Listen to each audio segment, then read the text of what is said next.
नमस्ते सभी को और आज की इस चर्चा में आप सबका एक बार फिर से स्वागत है। अभी हाल ही में जो तमिलनाडु की या मद्रास की हाई कोर्ट है, उन्होंने एक जजमेंट दिया है, उनका एक डिसीजन है कि नॉन मुस्लिम्स जो हैं उनका हिंदू मंदिरों में आना अलाउड नहीं है, परमिशन नहीं दी जाएगी उन्हें। तो क्या ये डिसीजन ठीक है? क्योंकि हमारे देश में हर तरह के लोग हैं जो हर मुद्दे पर एक बहुत ही डाइवर्जेंट विचार रखते हैं। तो ये जानने के लिए आज हम जुड़ रहे हैं यति नरसिंहानंद सरस्वती जी के साथ। यति जी, नमस्कार, स्वागत है आपका। हर हर महादेव। नीरज भाई, आपकी सदैव जय हो। माँ और महादेव सदैव आपकी और आपके परिवार की रक्षा करें। जी, धन्यवाद जी। मुझे ये जो जजमेंट आई है इसके बाद एक वो अमिताभ बच्चन का डायलॉग था वो याद आ रहा है, आज खुश तो बहुत हो गए तुम। जी बिल्कुल। क्योंकि आप वो मुझे लगता है कि ऐसे व्यक्ति हैं जो पूरे देश में विख्यात हैं। अब उसे सुविख्यात कहेंगे या कैसे कहेंगे वो आप या बताइएगा। कुख्यात कहेंगे, कुछ लोगों के लिए कुख्यात। जी जी, कि उन्होंने जब आपने बोर्ड लगाया था अपने आश्रम के बाहर कि यहाँ पर ये हिंदुओं का देवस्थान है, यहाँ पर मुसलमानों का आना वर्जित है, तो आपको बहुत बदनाम किया गया था, ऐसे दिखाने का प्रयास किया गया था जैसे आपने कोई घोर पाप कर दिया है जो कि नहीं किया जाना चाहिए था। तो इसलिए जब ये मद्रास हाई कोर्ट का एक ऑर्डर आता है कि नॉन हिंदूज जो हैं उनको परमिशन नहीं मिलनी चाहिए, तो आप कैसे देखते हैं इसे? देखिए, जैसे आपने कहा कि आज खुश तो बहुत हो गए, एक तरह से मेरी बात को, मेरे कार्य को मान्यता मिली। नीरज भाई, मैंने यहाँ जो अपने मंदिर के बाहर बोर्ड लगाया, ये कोई अपनी स्वेच्छा से नहीं लगाया था। हमारे यहाँ 95% आबादी मुसलमानों की है। उस समय 90% थी, 10% हिंदू थे। थोड़ा अब ज्यादा और अनुपात बिगड़ा है।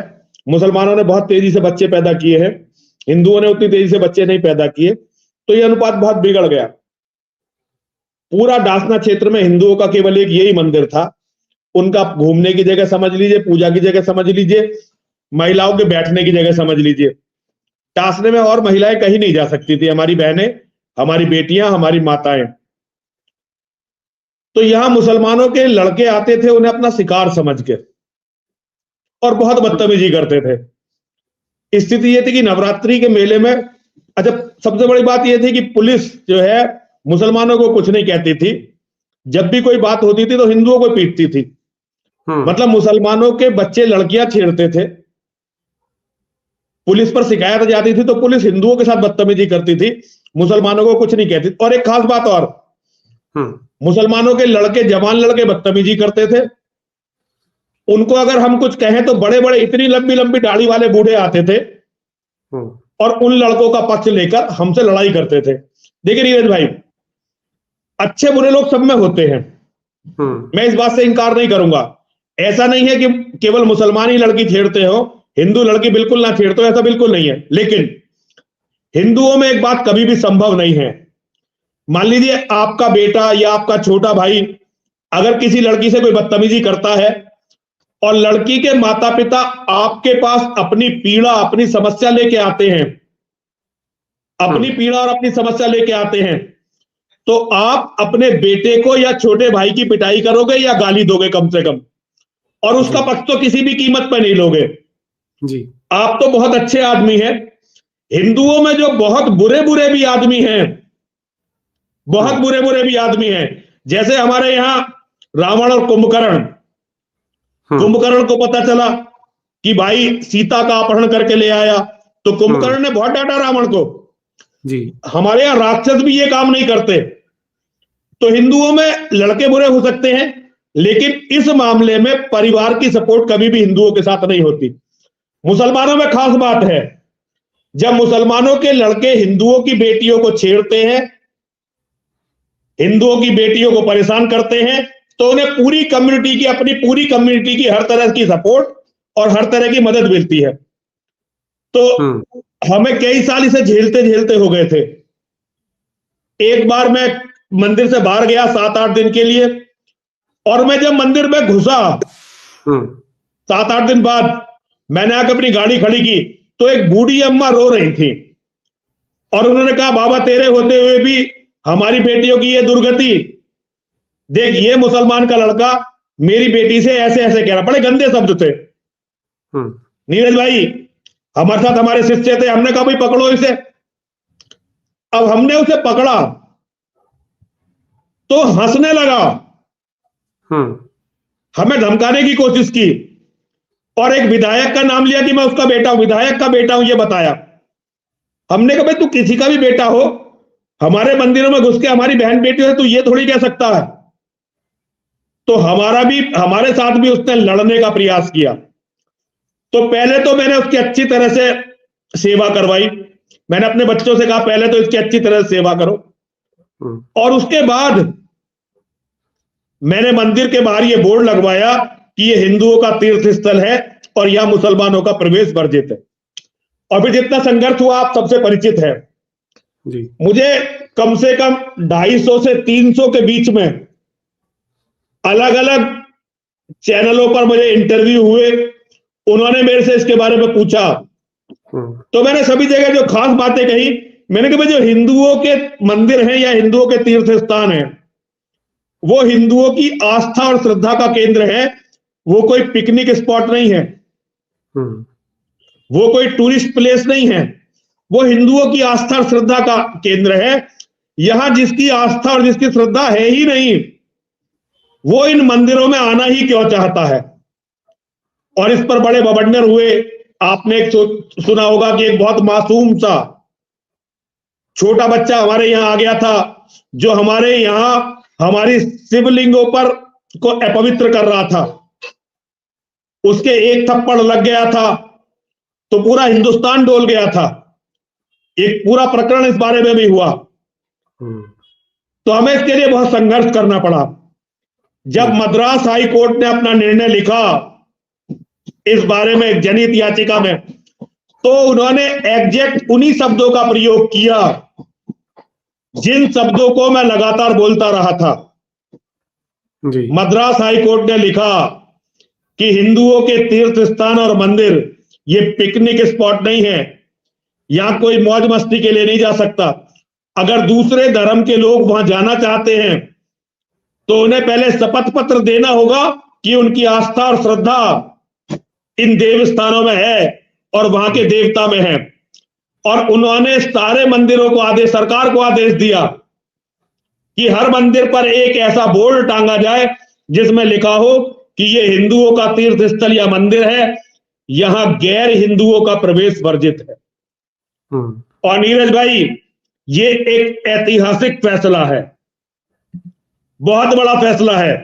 आप एक बात समझ लीजिए, अगर मंदिर के अंदर इनका आना कम हो जाएगा तो लव जिहाद की समस्या बहुत कम हो जाएगी। हमारे मंदिरों के अंदर ये हमारी बेटियों का शिकार करने जाते हैं। गुजरात एक स्टेट है, पूरी स्टेट गुजरात, सबसे ज्यादा लव जिहाद की घटनाएं कब होती हैं? जब दुर्गा पूजा के समय गरबा शुरू होता है। उस गरबा के माध्यम से हिंदुओं की बेटियों के खिलाफ षड्यंत्र बनाए जाते हैं। हमारे हिंदू धर्मनिरपेक्षता की भांग पीकर नशे में चूर रहते हैं और इस्लाम के जिहादी आकर वहां हमारी बहन बेटियों का शिकार करते हैं। तो नीरज भाई ये एक ऐतिहासिक फैसला है। अगर हिंदू इस फैसले को समझ सके, जो मुझे लगता है कि नहीं समझा, आप और तुफैल भाई साहब, तुफैल चतुर्वेदी जी, केवल 2 व्यक्ति हो पूरे सोशल मीडिया पर जो इस पर चर्चा कर रहे हो। और मेन स्ट्रीम मीडिया की तो भूल जाइए, एक भी साधु का मैंने इस पर स्टेटमेंट नहीं देखा, एक भी हिंदू संगठन का स्टेटमेंट नहीं देखा। और हिंदू नेता तो पता नहीं क्या नशा करके सोए हुए हैं, उन्हें तो किसी बात से फर्क ही नहीं पड़ता। तो मैं तो आपको साधुवाद देता हूं कि कम से कम आप इस मुद्दे पर, इस ऐतिहासिक मुद्दे पर चर्चा कर रहे हैं और आज इसकी बहुत जरूरत है।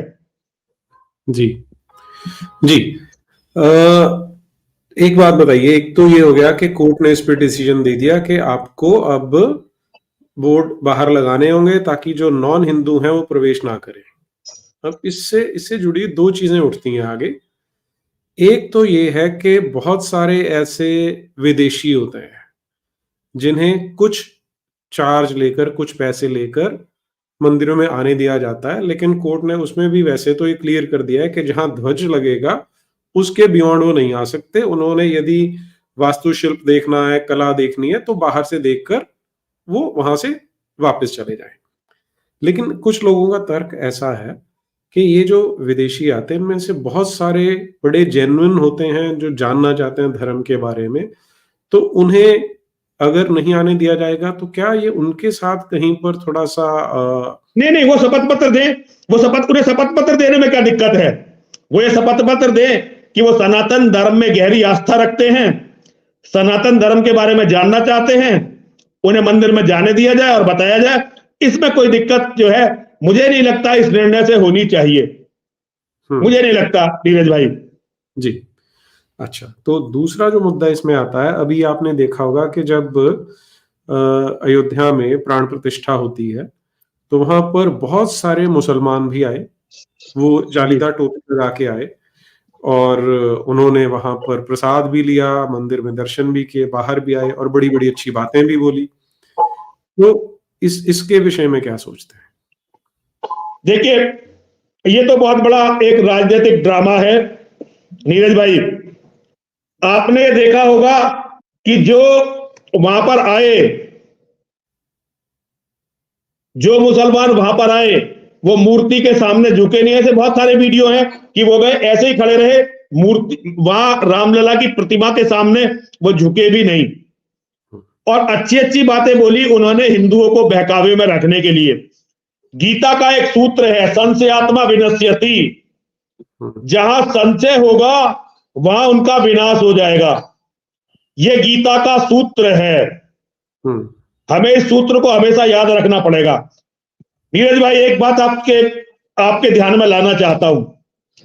500 साल तक बहुत विकट संघर्ष चला, बहुत विकट संघर्ष चला, इतना विकट संघर्ष चला, लाखों हिंदुओं ने अपने प्राण दिए। कोई एक जाति नहीं, कोई एक वर्ण नहीं, कोई एक क्षेत्र नहीं, जगह जगह से हिंदू आते रहे, इस राम मंदिर के लिए अपने प्राण देते रहे। यहां तक कि सिख भाइयों ने भी इसके लिए लड़ी है, राम मंदिर के लिए। लाखों लोगों के बलिदान के बाद जब ये राम मंदिर बना, तो इस राम मंदिर को सनातन धर्मियों के, हिंदुओं के संघर्ष, हिंदुओं की जिजीविता और हिंदुओं की विजय का प्रतीक होना था, ना कि इसे इस्लाम के भाईचारे, हिंदू मुस्लिम भाईचारे का प्रतीक होना था। ये तो मुस्लिम अत्याचारों का प्रतीक है, ये तो मुस्लिम कट्टरपंथ का प्रतीक है, ये तो मुसलमानों की हठधर्मिता का प्रतीक है, ये तो उनके उस पाखंड, उस झूठ को उजागर करने वाला एक प्रतीक चिन्ह है, जहां वो बड़ी बड़ी दाढ़ी वाले मौलाना बैठकर कहते हैं कि जी हम दूसरों की इबादत गाहों को तोड़कर अपनी मस्जिद नहीं बनाते। हालांकि ये आधारभूत झूठ है। मोहम्मद ने अपने दादा के, जहां उसके दादा पूजा करते थे, उस पूजा गृह को तोड़कर अपनी पहली मस्जिद बनाई थी, जो मक्का की सबसे पहली मस्जिद है, काबा को तोड़कर। तो इस्लाम बेसिकली झूठों का एक गिरोह है, इसकी तो खैर कोई बात नहीं, लेकिन फिर भी हमारी तरफ से इसे मुस्लिम अत्याचार और हिंदुओं के संघर्ष का प्रतीक बनना था, इसे जबरदस्ती भाईचारे का प्रतीक बनाया जाता है। और नीरज भाई, एक बात मैं आपको बताना चाहता हूं, आप शायद विश्वास ना करें, मोहम्मद का, इस्लाम का एक काला जादू है, जो काला जादू पूरी दुनिया में अपना काम कर रहा है, और इस काले जादू की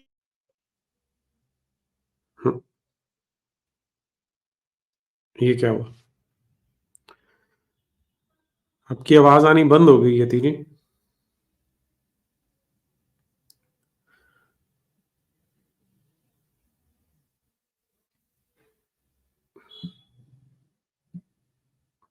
मुझे लगता है यति जी के कनेक्शन में कुछ व्यवधान आया है, इसीलिए मैं कहता हूं कि कलमा पढ़ लो, ला इलाहा इल्लल्लाह मुहम्मद रसूलुल्लाह, क्योंकि नहीं तो अल्लाह का अजाब कहीं भी आ जाता है। अब यति जी ने इस्लाम को बुरा बोला, देखिए उनका कनेक्शन कट गया।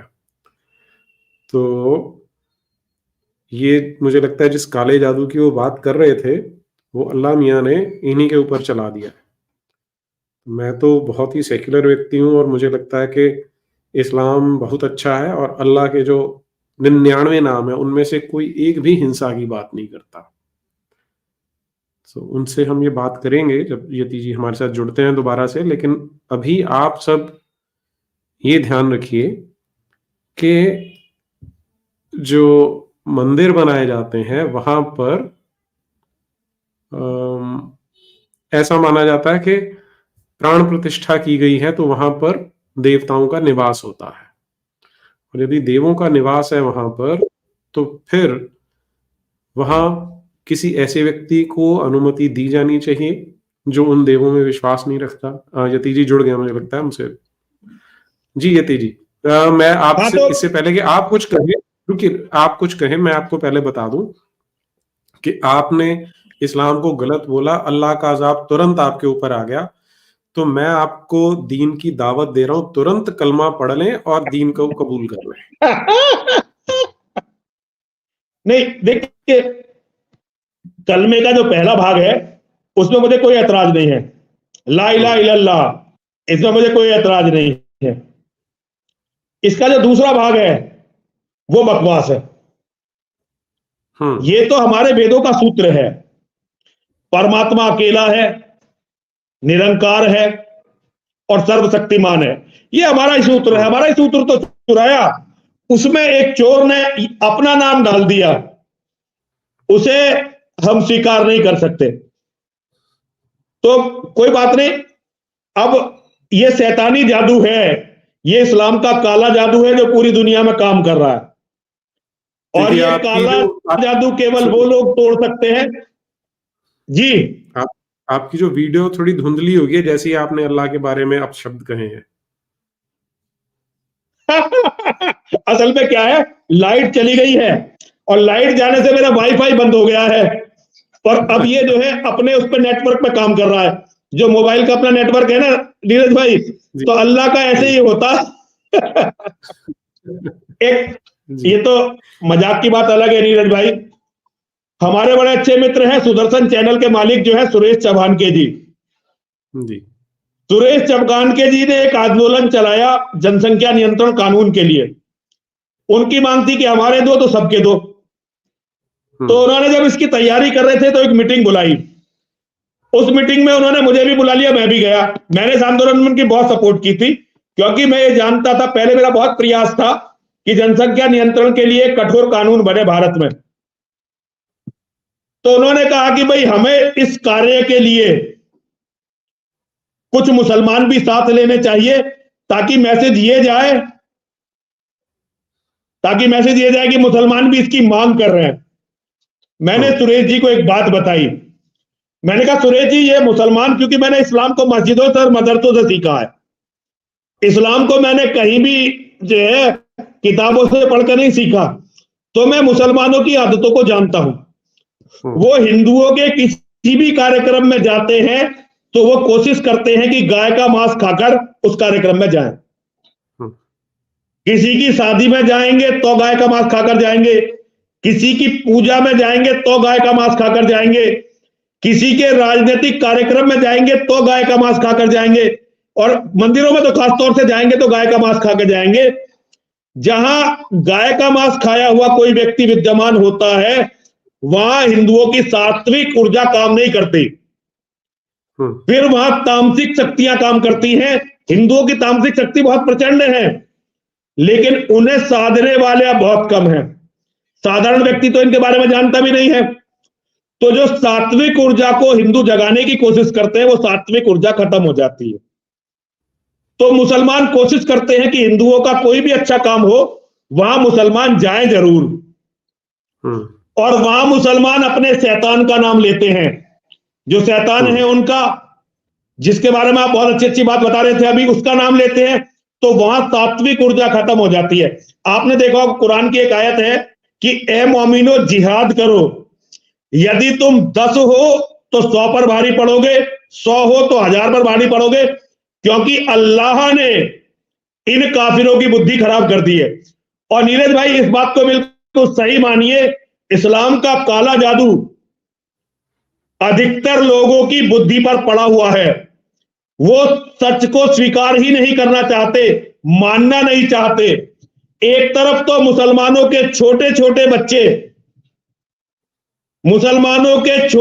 बच्चे ये कसम खा रहे हैं कि एक दिन हम इस राम मंदिर को तोड़ देंगे।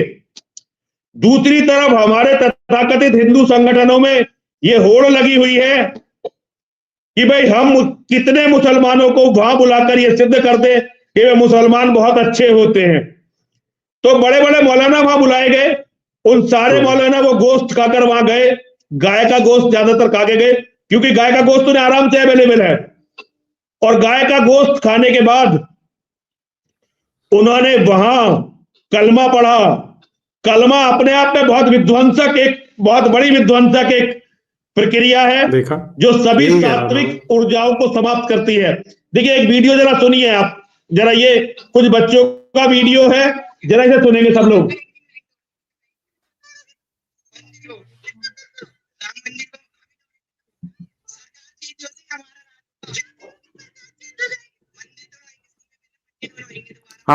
आवाज क्लियर नहीं आ रही।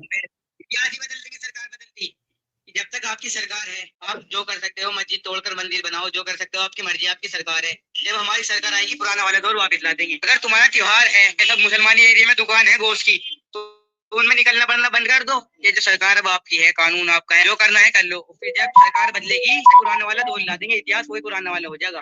कौन सी सरकार है आपकी जिसको आप अपना मानते हैं? कांग्रेस। मुसलमानों के बहुत देश हैं, अल्लाह की मदद कहीं से भी आ सकती है, गैर से भी मदद आ जाती है अल्लाह की। अगर तो देश के गृह मंत्री पता नहीं, हम अपने इस्लाम को जानते हैं, हमारे नबी सल्लल्लाहु अलैहि वसल्लम हमारा खुदा अल्लाह, हमें चिन्हता है और किसी मतलब नहीं। देश के गृह मंत्री को तो जानोगे, हमें सुनते हैं कलाम साहब को जानते हो कि नहीं? सल्लल्लाहु अलैहि वसल्लम के साथ रहेंगे जन्नत में। जन्नत के बारे में बहुत अच्छी चीज है, आप उसमें जो भी सोचोगे आपको वो मिलेगा। आप इस दुनिया से बेहतर हो, आपकी आगे तरह जाएंगी, वहाँ की परी से खूबसूरत होगी। और उन्होंने पानी में थूक दिया तो जल मीठा हो जाएगा। और जो परी होती है ना, उन्होंने समुद्र में थूक दिया तो पानी मीठा हो जाएगा, पीने बराबर है, शहद हो जाएगा जी। कहाँ पड़ा? तो मोदी जी बनने चाहिए इस बार प्रधानमंत्री? नहीं मोदी जी को उड़ा दिया जाए। हमारा क्या करते हो? पढ़ते हो? नहीं, खेलते। अरे मुसलमान बस किसी बात पर चुप है, जिस दिन अपने पे आएगा ना तो जवान बन जाएगा कटन वाला, दावा कर देगा। मगर अभी बस मजबूरी में चुप है, मोदी जी की वजह से, मोदी जी की वजह से बस उनकी सरकार है ना, इसलिए जिस दिन हमारी सरकार आ गई ना तो मिट जाएंगे सबको, बस जवान बन जाएंगे जवान। किसको मिटा? किसी को भी नहीं। मतलब हमारी सरकार रहेगी फिर कौन बोल रहा? आज ये बताओ तुम्हारी सरकार कौन सी है? तुम कह रहे हो कि अभी हम चुप रहे, जब सरकार आएगी, ऐसी कौन सी सरकार है आपकी? नीरज जी भाई से दोबारा से अपने दूसरे मोबाइल पर लेकर आपको सुनवाना चाहता हूं, ताकि दर्शक इसे अच्छी तरह से इस खतरे को जरा समझ लें। 1 मिनट और मैं लूंगा जी, इसे दूसरे मोबाइल पर डालकर, जो आप मुझे भेज दीजिए, मैं चला देता हूं यहां से। मैं आपको भेजता, बिल्कुल सही कह रहे हैं, आपको भेजता हूं इसे। आप इसे वहां से चलाएंगे तो ये बिल्कुल क्लियर आएगी। 1 मिनट में ये आपके पास पहुंच रही है बस नीरज जी। ठीक है। और इसे जरा सुनवाइए, इसे जरा हमारे हिंदुओं को पता चले कि किस नशे में ये आपके पास पहुंच गई है जी। अब आप इसे उधर से चलाइए।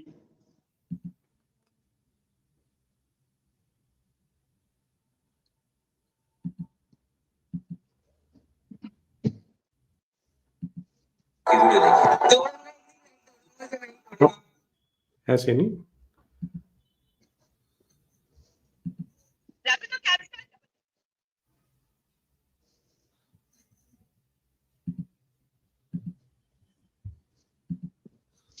ये जी नहीं पहुंची आपके पास क्या वो वीडियो? पहुंच गई जी, बोल दिया चला रहे हैं बस अभी 1 मिनट में। हाँ बिल्कुल बिल्कुल, पहले लोग जरा इस वीडियो को समझ लें, उसके बाद जरा फिर हम लोग चर्चा करते हैं जी।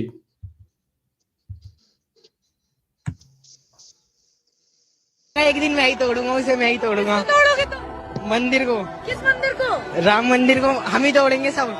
सरकार चेंज होती है हमारा राज होगा। क्या करोगे? सरकार चेंज हो जाएगी, मंदिर तोड़वाएंगे, सब में पहले मस्जिद बनवाएंगे दोबारा। ये बताइए, क्या नाम है आपका? मोहम्मद उबैद। इतिहास ही बदल देंगे सरकार बदलती।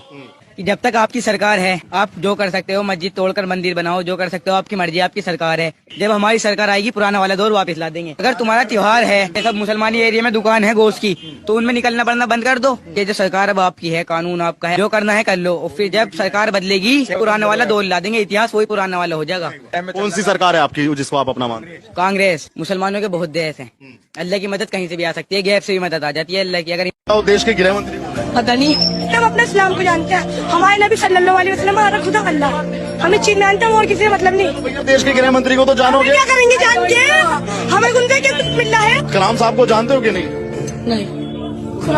कलाम कौन है? सल्लल्लाहु अलैहि वसल्लम के साथ रहेंगे जन्नत में। जन्नत के बारे में बहुत अच्छी चीज है, आप उसमें जो भी सोचोगे आपको वो मिलेगा। आप इस दुनिया से बेहतर है, वो आपके आगे तरह जाएंगी, वहाँ की परी इतनी खूबसूरत होगी, और उन्होंने पानी में थूक दिया तो जल मीठा हो जाएगा। जो परी होती है ना, उन्होंने समुद्र में थूक दिया तो पानी मीठा हो जाएगा, पीने लायक हो, शहद हो जाएगा एक तरह की। मैं ऐसी हुई जी कहाँ पड़ा? तुम बताओ, मोदी जी बनने चाहिए इस बार प्रधानमंत्री के? नहीं, मोदी जी को उड़ा दिया जाए। तुम्हारा क्या नाम है? मुस्तकीम। मुस्तकीम, तुम क्या करते हो? अभी पढ़ते हो? नहीं, खेलते हैं। कहाँ रहते? मस्जिद। अरे मुसलमान बस किसी बात पर चुप है, जिस दिन अपनी पे आगा ना तो जवान बन जाएगा कटन वाला, दावा कर देगा। मगर अभी बस मजबूरी में चुप है, जर मोदी जी की वजह से है।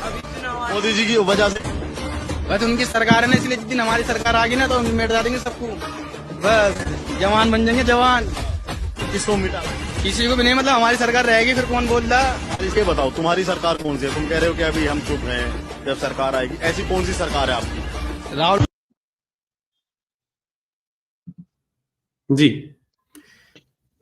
तो देखिए, इनकी सबकी जो इंटेंशन है, ये बच्चे झूठ नहीं बोल रहे हैं, ये बच्चे वही बोल रहे हैं जो ये सुन रहे हैं। और इनके जीवन का लक्ष्य है हूर, 72 हूरे इनके जीवन का लक्ष्य है। इन्हें इस दुनिया में कुछ नहीं चाहिए, इन्हें तो 72 हूरे चाहिए। और 72 उन्हें हूर इन्हें तभी मिलेंगी जब ये या तो गाजी बनेंगे या शहीद बनेंगे। अब गाजी और शहीद आप जानते हैं कौन बनेंगे। तो अयोध्या में हो रही ये नौटंकी बिल्कुल रुकनी चाहिए। जैसे वेटिकन का नियम है, वेटिकन में कोई भी गैर ईसाई रह नहीं सकता। जैसे मक्का का नियम है, मदीना का नियम है, कोई भी गैर मुस्लिम वहां जा नहीं सकता। यही नियम अयोध्या, हरिद्वार और हिंदुओं के जितने भी पावन तीर्थ हैं उनके लिए यह नियम बनना चाहिए। और नीरज जी, एक बात आपके संज्ञान में लाना चाहता हूं, अंग्रेज का राज था इस देश में, हम गुलाम थे, लेकिन अंग्रेज ने कभी भी हमारी धार्मिक आस्था पर कोई आघात नहीं किया। अंग्रेज ने हमारी धार्मिक आस्थाओं का इतना सम्मान किया कि अंग्रेज ने हरिद्वार के लिए बायलॉज बनाया। हरिद्वार में कोई भी गैर हिंदू रात्रि विश्राम नहीं कर सकता था, कोई भी गैर हिंदू वहां दुकान खोलकर या किसी भी तरह का स्थायी कारोबार नहीं कर सकता था। वहां कोई भी गैर हिंदू सरकारी अधिकारी या सरकारी कर्मचारी नहीं बनाया जा सकता था। यह अंग्रेज ने किया। हमारे धर्मनिरपेक्षता के नाम पर हमारे नेताओं ने क्या किया? हमें केवल धर्मनिरपेक्षता के नाम पर, हिंदू मुस्लिम भाईचारे के नाम पर भांग पिलाई और बेहोश कर दिया। मैं ये पूछना चाहता हूं, यदि इतना अधिक भाईचारा है तो ये मंदिर टूटे क्यों? भगवान राम का मंदिर टूटा क्यों? काशी विश्वनाथ टूटा क्यों? सोमनाथ का मंदिर टूटा क्यों? कृष्ण की जन्मभूमि टूटी क्यों? और जो लाखों मंदिर टूटे वो टूटे क्यों? मक्का में हमारी मां का मंदिर टूटा क्यों?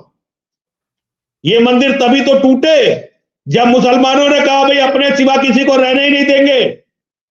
हमारे वो अल्लाह जिसका पैगंबर, जिसका संदेश वाहक, उनका वो है ना, क्या नाम है उसका, वो जो चोर था, वो जो डकैत था, हत्यारा था, बलात्कारी था, औरतों का सौदागर था, क्या नाम है, मेरा गंदा सा नाम है उसका, मेरा नाम उतर गया मेरी दिमाग से।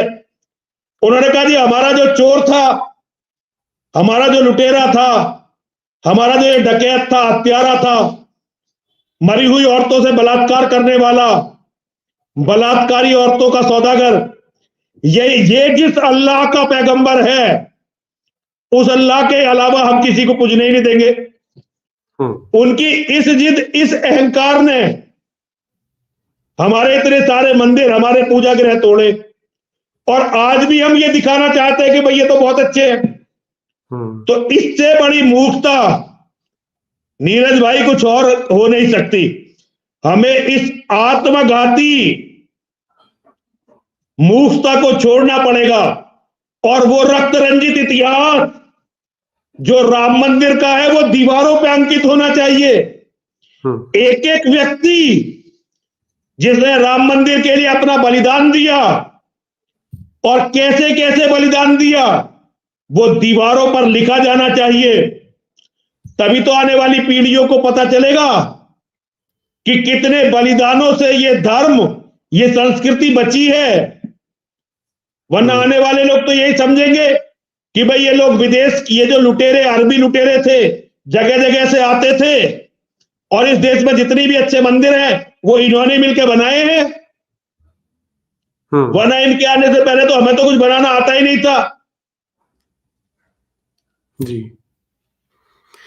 तो अच्छा, एक बात बताइए, जो आप कह रहे हैं वो सब समझ में आता है, लेकिन ये तो भोले भाले बच्चे थे जिनकी आप बात कर रहे थे अभी थोड़ी देर पहले।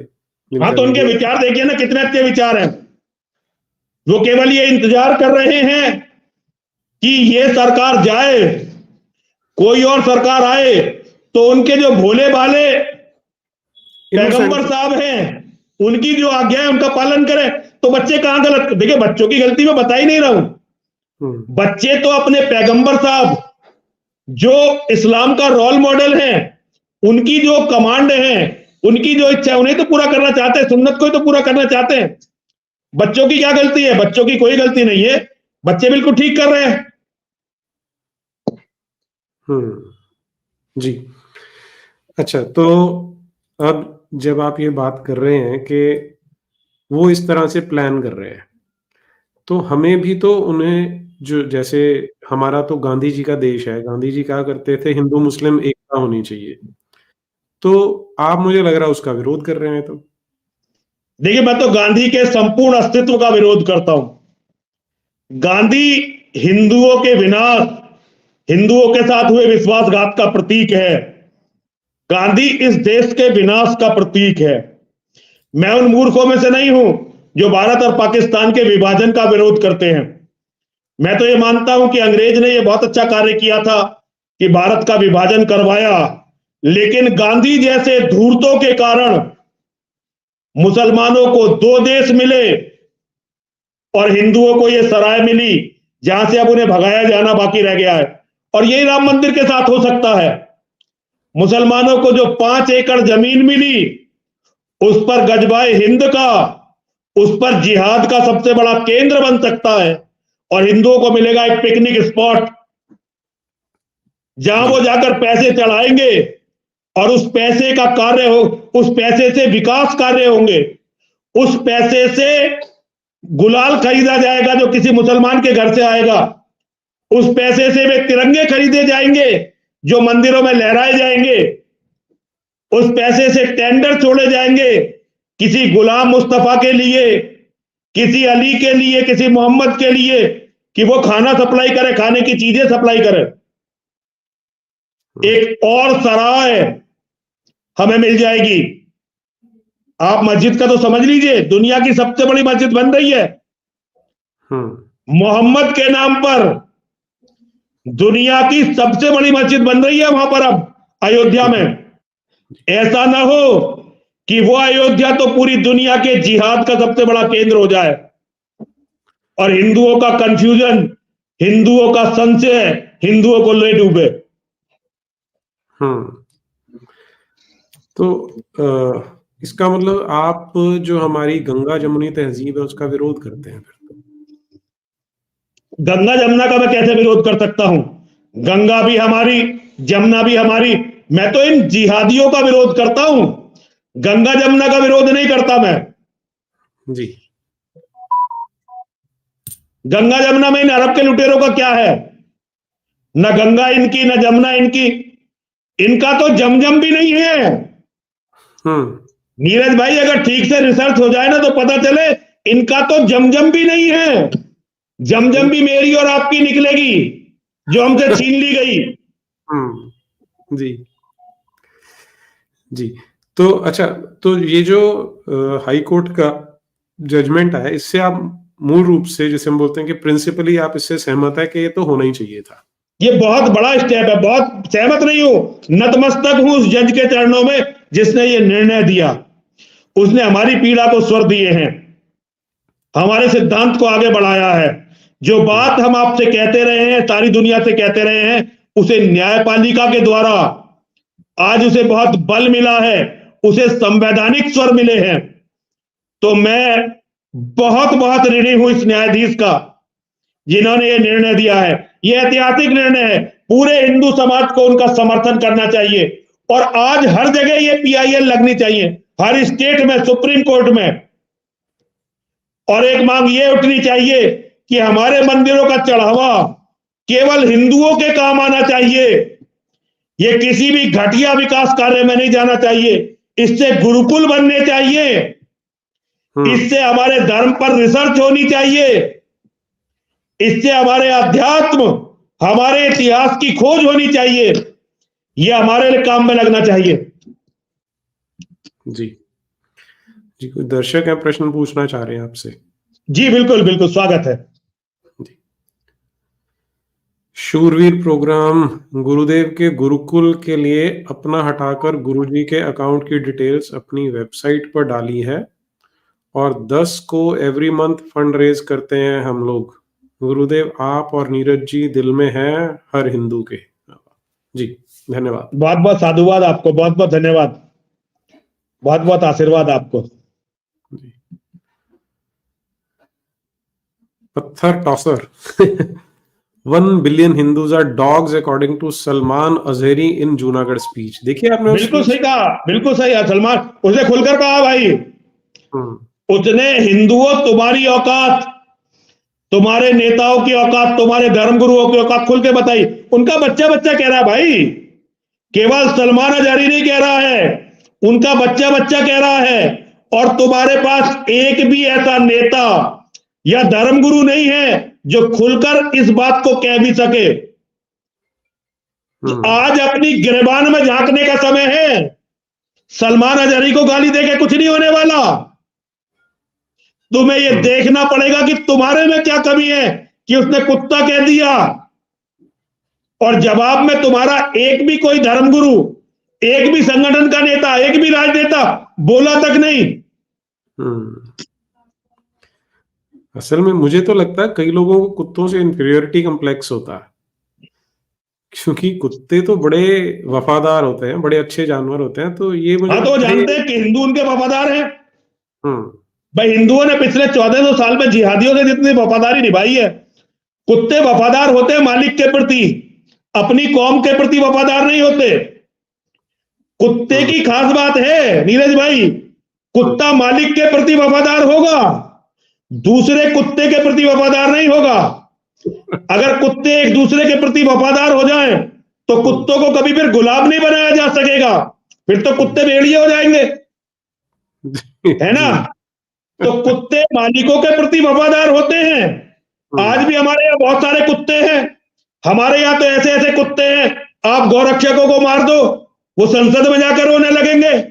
गौरक्षकों को नहीं, गौकसों को मार दो, गौ तस्करों को मार दो, संसद में रोने लगेंगे, क्योंकि वो उनके वफादार हैं। हमारे यहाँ तो ऐसे ऐसे कुत्ते हैं कि अपने मठों में, अपने मंदिरों में बुलाकर नमाज पढ़वाते हैं। तो ये मालिक के प्रति वफादार हैं भाई। और हमारी बात आ जाए, हमें फाड़ के खा जाएंगे, हमें कहेंगे हमें तो धर्म नहीं पता, हमें तो कुछ नहीं पता, हम तो फसाद फैलाते हैं। क्योंकि हम पर भौंकना आसान है, मालिक पर नहीं भौंकेंगे। तो अजहरी ने हिंदुओं की औकात बताई है, बिल्कुल सही बताई है। जी। Mohinder Das ji, sir demography change कब बंद हो सकता है? बच्चे पैदा तो करना मत तुम, बच्चे पैदा मत करो, है ना अपने बच्चों से कहो बच्चे पैदा करो, केवल ये इंतजार करते रहो कि तुम्हारे नेता एक दिन कानून बनाएंगे। हमने नरेंद्र मोदी को भारत का प्रधानमंत्री बनाने के लिए और योगी आदित्यनाथ जी को उत्तर प्रदेश का मुख्यमंत्री बनाने के लिए बहुत लोगों ने मेहनत की होगी, लेकिन मैं उन बहुत थोड़े लोगों में से हूं जिन्होंने अपना खून, अपना पसीना दोनों चीज बहाई है। मैंने इन दोनों को प्रधानमंत्री मुख्यमंत्री बनाने के लिए कई बार जेल काटी है, जेल। और मेरे इनसे मतभेद क्या है? मेरी एकमात्र मांग आज तक की यह थी कि भाई भारत में चीन की तरह जनसंख्या नियंत्रण के लिए एक कठोर कानून बना दो। बाकी तो मैं हिंदुओं से कहता हूं, नेताओं से थोड़ी कुछ मांगता हूं। बाकी तो मैं हिंदुओं से कहता हूं, लेकिन नेता ये कर नहीं पाए। असल में हिंदुओं में सब एक दूसरे का मुंह देख रहे हैं। नेताओं से पूछो कि भाई ये कानून क्यों नहीं मांग लगाते, तो वो पता है क्या कुतर्क देते हैं कि अगर हम ये कानून ले आएंगे तो हिंदुओं की जनसंख्या और कम हो जाएगी। और हिंदू क्या कुतर्क देते हैं? हिंदू कुतर्क देखे, अरे आप रुको, मोदी कानून बनाने वाला है जनसंख्या नियंत्रण के लिए। तो ये अकर्मण्य, कायर, कृतघ्न लोग अपने बच्चों को भी नहीं बचा सकेंगे। भाई डेमोग्राफी चेंज रोकने का तुम्हारे पास केवल एक तरीका है, खुद बच्चे पैदा करो और अपने नौजवानों को बच्चे पैदा करने के लिए प्रेरित करो, और कुछ तुम्हारे हाथ में है ही नहीं। जी। खेत खोदन बानो, बीज रोपण बेगम। चलिए, राम राम यतीन सिंहानंद जी और नीरज जी, राम राम जी। आपका ख्याल रखिए, आपका ख्याल रखिए स्वामी जी। ये संघर्ष चालू रखना है जब तक मूर्ख हिंदू जाग ना जाएं। जय श्री राम। जय श्री राम, हर हर महादेव। जी।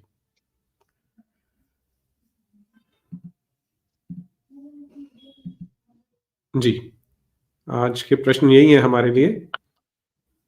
तो नीरज भाई बहुत बहुत धन्यवाद आपका, आपने इस विषय में बात तो की। आपका भी, तुफैल जी का बहुत बहुत धन्यवाद। और पूरा प्रयास करिए कि हमारा अयोध्या का मंदिर ये भाईचारे का प्रतीक बन के न रह जाए। जी। मद्रास हाई कोर्ट के जज ने जो दिलेरी दिखाई है, जो सत्य समर्पण दिखाया है, इसका हिंदुओं को कुछ तो फायदा हो। वरना अगर नेताओं के ऊपर सब कुछ छोड़ दिया तो हिंदू केवल हिजड़ों की तरह ताली बजाता रह जाएगा, मिलेगा हिंदुओं को कुछ नहीं। ठीक कह रहे हैं। अच्छा, एक जाने से पहले एक आखिरी क्वेश्चन और पूछता हूँ। आजकल एक और नौटंकी शुरू हुई है। कुछ लोग कहने की कोशिश ये कर रहे हैं कि अगर हमें ये काशी और मथुरा 2 और दे देंगे तो फिर हम और नहीं मांगेंगे। मैं इससे कतई सहमत नहीं हूं। देखिए, मैं एक बात आपसे बताना चाहता हूं नीरज भाई, चलो काशी और मथुरा मिल गई। हिंदुओं ने जितनी ताकत राम जन्मभूमि के लिए लगाई, इतनी अगर वो सनातन वैदिक राष्ट्र के लिए लगाते तो उन्हें सनातन वैदिक राष्ट्र मिल जाता। और अगर उन्हें सनातन वैदिक राष्ट्र मिल जाता तो अयोध्या का, काशी का, ये सारे मंदिर उन्हें अपने आप मिल जाते, कृष्ण जन्मभूमि अपने आप मिल जाती। और उसके साथ लाखों मंदिर मिलते। लेकिन हिंदुओं ने केवल झूठे मुद्दों पर राजनीति की।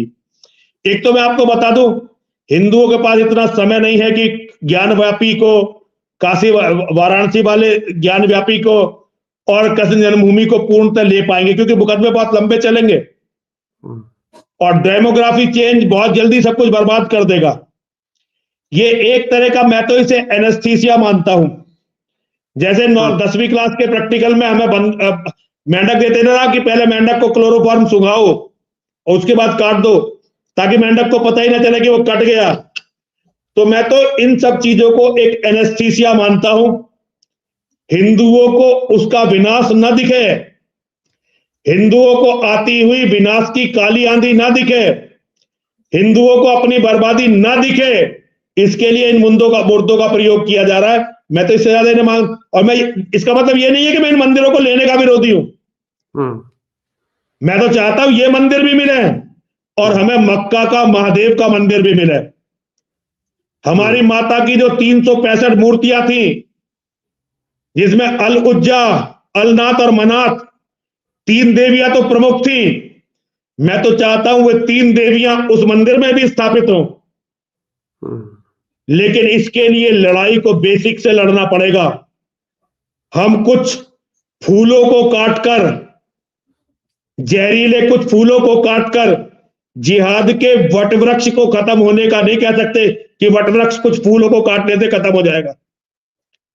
जड़ें काटनी पड़ेगी, जड़ों से लड़ना पड़ेगा, जड़ों को बिल्कुल छार से जला देना पड़ेगा, तब जाकर हम जीवित बचेंगे। इसलिए नीरज भाई, बड़े गंभीर मतभेद हैं मेरे और बुद्धिजीवियों के साथ। जी जी, यति जी, मेरी ओर से और दर्शकों की ओर से जुड़ने के लिए आपका बहुत बहुत आभार। आपको बहुत बहुत धन्यवाद मुझे बुलाने के लिए। मुझे आजकल पूछता ही कौन है नीरज भाई, मैं तो अकेला बैठा रहता हूं। आपने जोड़ा, आपने चर्चा की, इसके लिए आपका बहुत बहुत ऋणी हूं। बहुत बहुत साधुवाद, बहुत बहुत धन्यवाद। मां और महादेव सदैव आपकी और आपके परिवार की रक्षा करें। हर हर महादेव, हर हर महादेव, हर हर महादेव, हर हर महादेव जी। जी, तो ये थे यति जी, जो अपने ट्रेडमार्क स्टाइल में बता रहे हैं कि जो मद्रास हाईकोर्ट का डिसीजन आया वो कितना मतलब ऐतिहासिक है, हिस्टोरिकल जजमेंट है ये। क्योंकि अभी तक पूरे देश में एक ये नौटंकी चलती थी कि जैसे मंदिर तो पिकनिक स्पॉट भी नहीं है, कि एक इस तरह की पब्लिक प्रॉपर्टी है जिसमें कोई भी जा सकता है, जब इच्छा करे जा सकते हैं। और यदि कोई उनका विरोध करता था तो उन्हें ऐसे डेमोनाइज किया था। मुझे याद है जितने क्विंट, प्रिंट, लायर, वायर जितने थे, सभी ने एक पूरी सस्टेन्ड कैंपेन चलाई थी यति नरसिंहानंद जी के अगेंस्ट, कि ये कोई जैसे मानो बहुत ही बुरा काम कर रहे हो। कि अगर इन्होंने वहां एक बैनर लगा दिया था अपने आश्रम के बाहर जिसमें लिखा था कि मुसलमानों का प्रवेश यहाँ वर्जित है, जो कि पूरी तरह से लॉजिकल था, पूरी तरह से लीगल था, पूरी तरह से धर्म सम्मत था। आरएम जी, सुपर स्टिकर के लिए आपका बहुत आभार, धन्यवाद आपका।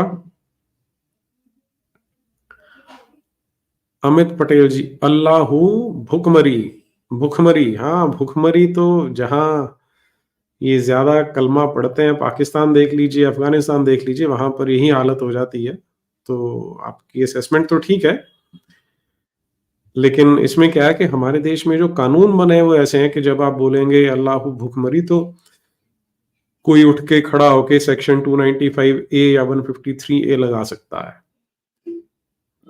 इस तरह के टाइम बॉम्ब्स हमारे रास्ते में प्लांट किए जा चुके हैं। एनीवे, तो